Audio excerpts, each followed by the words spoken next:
Los animales se divierten. Este es el tercer video de comentario acerca de este artículo.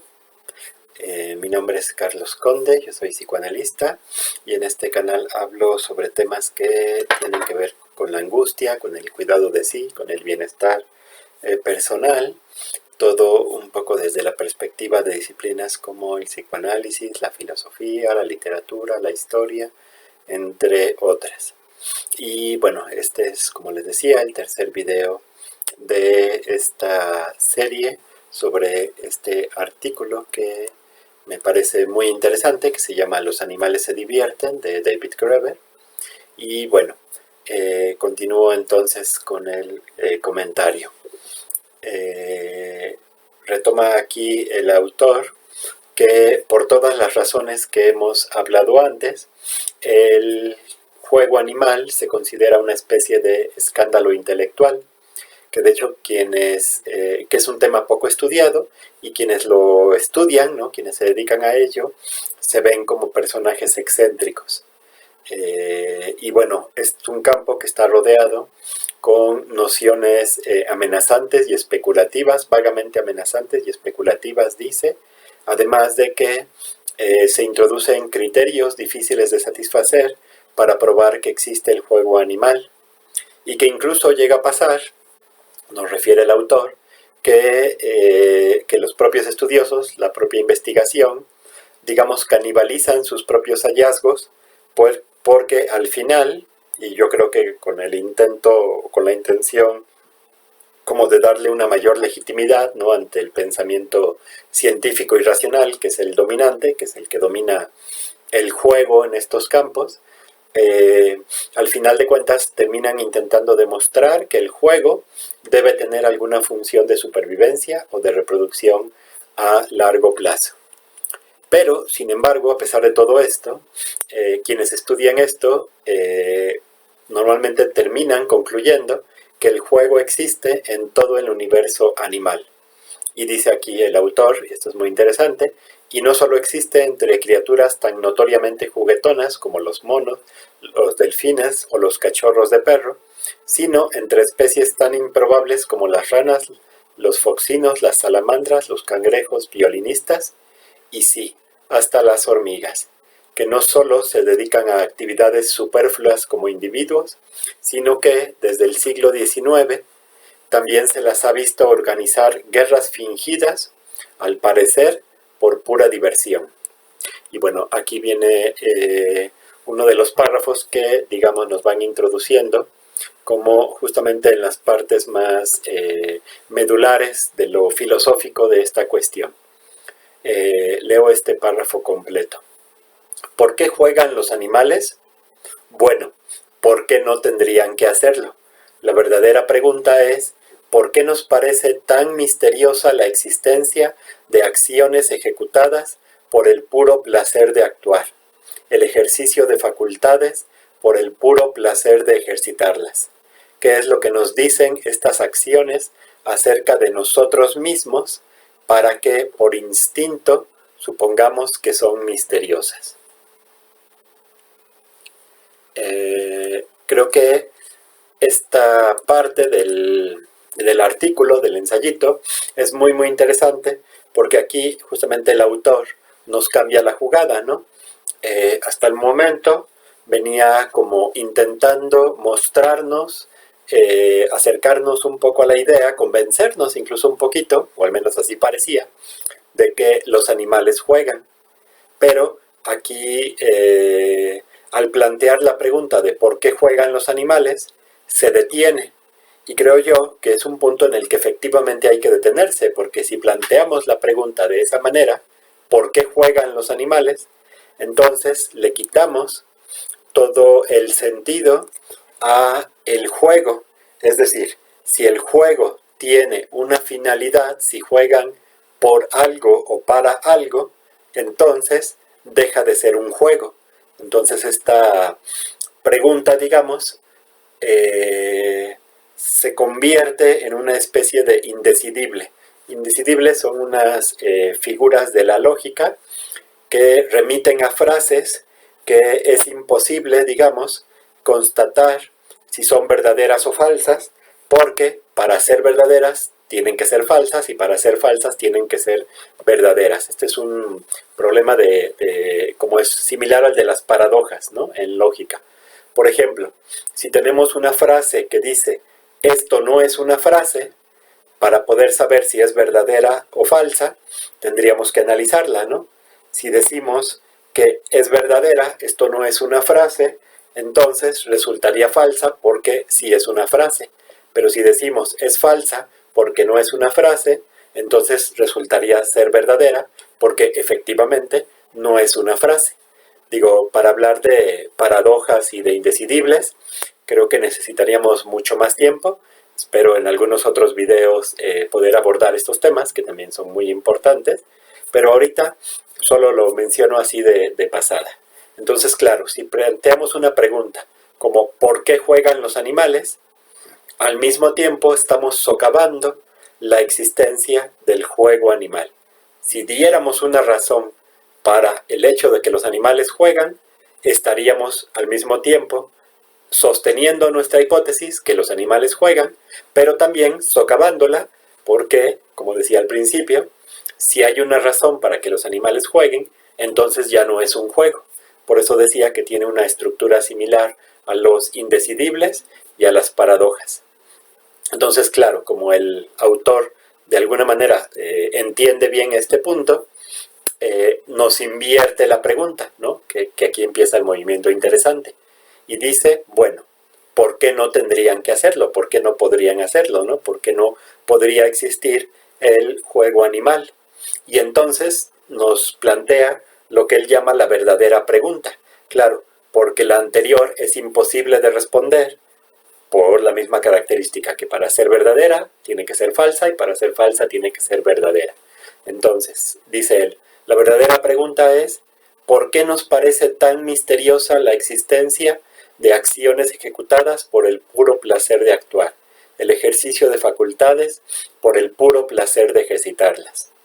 Y creo yo que aquí, bueno, digo, el autor nos va a ir dando respuesta, ¿no?, a su entender a estas preguntas, claro, pero yo también quiero ir avanzando algunas cosas que coinciden, pero no son exactamente las mismas que él plantea, ¿no? Ya mencionaba en los videos anteriores que hay razones que tienen que ver con el racionalismo, con el cientificismo, ¿no?, predominante en nuestra época, con el darwinismo, ¿no?, sobre todo la aplicación del darwinismo a lo social, eso que se ha llamado darwinismo social, que intenta extrapolar las teorías de Darwin que serán aplicadas a la biología, a la supervivencia de los animales, intenta extrapolarlos a la teoría económica, que sabemos que este tipo de extrapolaciones son algo muy peligroso, son algo muy delicado, ¿no?, que tendría que hacerse con muchísimo cuidado, porque la mayoría de las veces termina utilizándose simplemente para justificar ideologías, justificar prejuicios, ¿no?, para apoyar prejuicios, juicios condenatorios, discriminaciones de personas, apoyándose en una supuesta naturaleza que justificaría tales formas de actuar. Entonces, esto es lo que han hecho los darwinistas sociales, de alguna manera, y justo este ensayo, este artículo, de alguna manera intenta socavar estas ideas también, ¿no? Y yo creo que hay algo que podemos plantear un poco en otro orden, que va en la línea de lo que plantea esta pregunta última, que es muy interesante. Hay algo muy extraño que lleva a las personas, a las sociedades, sobre todo conforme se van estructurando en organizaciones complejas, a negar el placer, a negar la risa, a negar el disfrute, a negar la alegría, incluso a negar la parte gozosa del amor, por ejemplo. Es muy interesante porque es muy raro, ¿no? Es muy loco. Bueno, ¿por qué tendemos como humanidad, como sociedades, a negar estas partes nuestras? Ahorita voy a hacer una pequeña digresión, voy a hablar de otro artículo, nada más muy de pasadita, que recién leí y que también espero en otro momento hacer un video. Este artículo trataba acerca de los libros perdidos, los textos perdidos de algunos autores famosos, digamos, ¿no?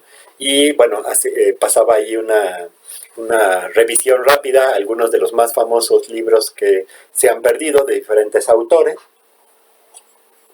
Y entre todos ellos hacía un comentario y una reflexión interesante. Decía que, curiosamente, entre los libros perdidos de los que tenemos noticia por otros textos, por otras referencias, etc., tienden a estar aquellos textos que más tratan del placer, de la alegría, de la risa, del gozo.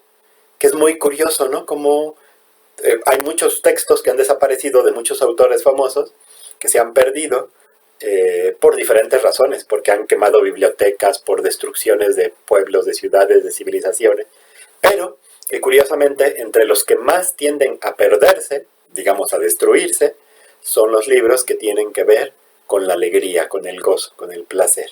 Claro, un ejemplo muy conocido en nuestra cultura, ¿no?, de ello es el que retoma la película y el libro El nombre de la rosa, que bueno, la película es buenísima, se la recomiendo mucho. También en otro video espero hablar de esta película y libro. La película es de Jean-Jacques Annaud, si no mal recuerdo, muy buen director. Y el libro es de Umberto Eco, que bueno, que sabemos que es alguien con un nivel de pensamiento muy interesante, ¿no?